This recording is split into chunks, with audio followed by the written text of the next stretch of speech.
Ça nous fait 13 millions. Bon, eh bien, je dirais à Fouquet qu'il s'arrange. Bernoin, parfum. Fouquet se débrouille toujours, il trouvera l'argent. C'est un acrobate de la finance. Allez, allez, allez, allez, allez, allez! Encore. Voilà. Comme ça, on croira que c'est le parfum qui pue. Je ne doute pas que Fouquet soit un acrobate, mais pour trouver de l'argent, il arrive un moment où tripoter ne suffit plus. Oh, tripoter! Monsieur le surintendant Fouquet devrait m'expliquer comment l'État s'y prend pour dépenser encore plus quand il est déjà endetté jusqu'au cou. Le surintendant te dirait que le commun des mortels couvert de dettes va en prison, mais que l'État, même s'il est endetté jusqu'au cou, creuse la dette. Tous les États font ça. Pourtant, il nous faut de l'argent. Comment en trouver quand on a déjà créé tous les impôts imaginables? Bah, on en crée d'autres. On ne peut pas taxer les pauvres puisqu'ils le sont déjà.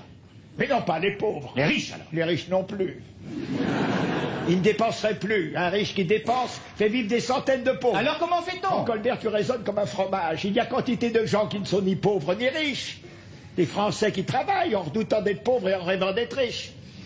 C'est ceux-là que nous allons taxer. Ceux-là, plus tu leur prends, plus ils travaillent pour compenser. Pour l'État, c'est un réservoir inépuisable. Mais ils sont étranglés, ce sont les forces vives du royaume. Le plus grand risque que vous preniez, Éminence, c'est de laisser pourrir la situation actuelle. Il ne faut pas augmenter les impôts, mais au contraire les baisser. Il faut développer le commerce, principalement le commerce maritime, comme le font les Anglais. Les Anglais. Et l'industrie. Il faut diminuer le nombre des officiers de finances, sanctionner leur trafic. On ne doit plus voir ces grandes fortunes scandaleuses qui nourrissent un sentiment de révolte dans le royaume. Oh, que tu es naïf, Colbert. Crois-tu vraiment qu'on pourrait gouverner la France uniquement avec des gens honnêtes?